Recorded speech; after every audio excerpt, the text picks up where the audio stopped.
আসসালামু আলাইকুম। কিসের ভয়ে চুপ? আমরা বেশ কিছুদিন যাবৎ দেখছি রাজনৈতিক অঙ্গনে একটি শুনশান নীরবতা বিরাজ করছে।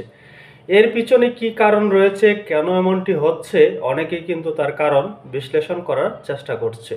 আজকে আমি সেই দিকে যাচ্ছি না।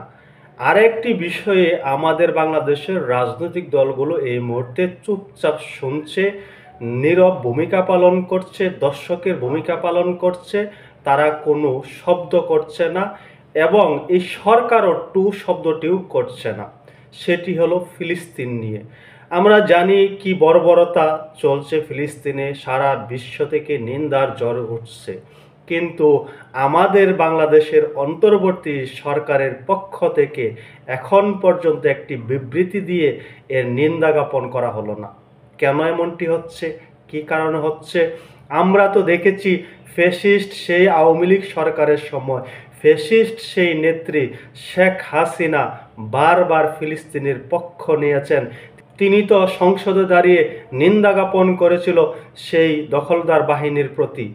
এখন আমরা কি দেখছি? এখন শুনশান নীরবতা, কেউ কোনো কথা বলছেন না।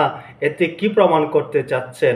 সেই ফ্যাসিস্ট শেখ হাসিনা কিন্তু জাতিসংঘে দাঁড়িয়েও এই হত্যাকাণ্ড নিয়ে কথা বলেছিল, এই দখলদারদের বিরুদ্ধে কথা বলেছিল। তিনি কিন্তু তেমন কোনো কিছু তোয়াক্কা করেননি। সকল রক্তচক্ষুকে উপেক্ষা করে, বিশ্বের মরল মরল রাষ্ট্রের রক্তচক্ষুকে উপেক্ষা করে তিনি কিন্তু প্রতিবাদ করেছিলেন। তিনি ফ্যাসিস্ট হতে পারেন, অনেক অন্যায় করেছেন, অনেক কিছু করেছেন, সব ঠিক আছে, কিন্তু তিনি ফিলিস্তিনের পক্ষে কথা বলেছিলেন। তিনি ফিলিস্তিনের পক্ষে সর্বদাই কাজ করেছেন। ফিলিস্তিনে তিনি বাংলাদেশের পক্ষ থেকে বারংবার সহযোগিতা পাঠিয়েছেন। কিন্তু এখন আমরা দেখছি এই অন্তর্বর্তী সরকার চুপ করে বসে বসে দেখছে। মনে হচ্ছে তারা মজা লুটছে। সাধারণ মানুষের মধ্যে ব্যাপক ক্ষোভ জাগ্রত হয়েছে। সারা বিশ্বের মুসলমানরা আজকে রাস্তায় নেমে এসেছে। এই ধরনের পরিস্থিতির মধ্যেও এই মুহূর্তে এই সরকার চুপ করে বসে আছে, একটি বিবৃতি দিয়ে নিন্দা প্রকাশটুকু করছে না। অন্যদিকে যে সকল রাজনৈতিক দলগুলো রয়েছে তারাও চুপচাপ দেখছেন, নীরব ভূমিকা পালন করছেন, দর্শকের ভূমিকা পালন করছেন। তারাও একটি বিবৃতি পর্যন্ত দিচ্ছে না, সেই অসহায়দের প্রতি কোনো সহানুভূতি প্রকাশ করছে না। এই যে দখলদাররা যে কর্মটি ঘটালো তার বিরুদ্ধে একটি বাক্য উচ্চারণ করছে না। শুধু তাই নয়, এটি শুধু আমাদের বাংলাদেশে নয়, বহির্বিশ্বেও এমনটি ঘটছে। বিশ্বের যে সকল প্রভাবশালী মুসলিম রাষ্ট্র রয়েছে তারাও কিন্তু নীরব ভূমিকা পালন করছে। দর্শকের সারিতে বসে তারা হাততালি দিচ্ছে। তাদের মন এতটুকু পরিমাণ কাঁদছে না, তারা এতটুকু পরিমাণ সহানুভূতিশীল হচ্ছে না, তারা প্রতিবাদ করার চেষ্টাটুকু করছে না। আমরা জানি দখলদার বাহিনীর পিছনে অনেক বড় বড় রাষ্ট্রের হাত রয়েছে, কিন্তু তাই বলে যদি এই ধরনের হত্যাকাণ্ড ঘটে, এই আধুনিক যুগে এসে, এই আধুনিক বিশ্বে এসে, সেটিকে মেনে নেওয়ার মতো?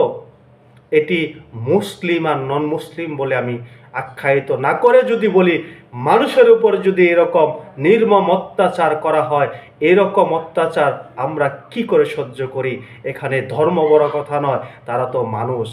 যারা অন্য ধর্মের রয়েছেন, আপনারা একবার চিন্তা করে দেখেন, আপনাদের মনকে একবার প্রশ্ন করে দেখেন, এরকম জঘন্য কর্মকাণ্ড এটা মানব জাতির জন্য কতটুকু কলঙ্কময়, কতটুকু লজ্জাজনক। এই বিশ্ব আমাদেরকে আগামীতে কোথায় নিয়ে দাঁড় করাবে? এই দখলদার বাহিনীরা আমাদেরকে কোথায় নিয়ে দাঁড় করাবে? তবে আমি ক্ষুদ্র মানুষ, আর ইউটিউব চ্যানেলে অনেক কথা বলা যায় না, তাই বলতেও পারছি না। তবে আমাদের অন্তর্বর্তী সরকারের সক্রিয় ভূমিকা আমরা দেখতে চাই, রাজনৈতিক দলগুলোর সক্রিয় ভূমিকা দেখতে চাই। সেই ফ্যাসিস্ট সরকারের মতোই আমরা ভূমিকা দেখতে চাই। অন্তত আপনারা একটি বিবৃতি দিয়ে এর নিন্দাটুকু প্রকাশ করুন। সকলে ভালো থাকবেন। আল্লাহ হাফেজ।